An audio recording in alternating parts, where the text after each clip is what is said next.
is right around the corner, so you know what I'm about to do? I'm about to start my RTF seed trays.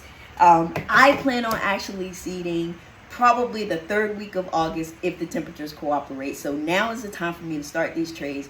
I'm going to use these plugs to repair some dog damage in the backyard. Okay, so here's what I've done. I've gotten some organic soil from my local big box store, and it's here in this bucket here that I'm going to put in the trays.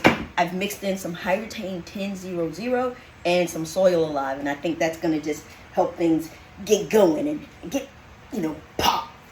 But the seed that I'm actually going to put in the trays is the No Net Tall Fescue that I got from United Seed. If you're interested in seed, I do have a code floating around. GirlzLawn 22 will get you 10% off. I am going to get started. I'm so excited for the fall. Here we go, guys.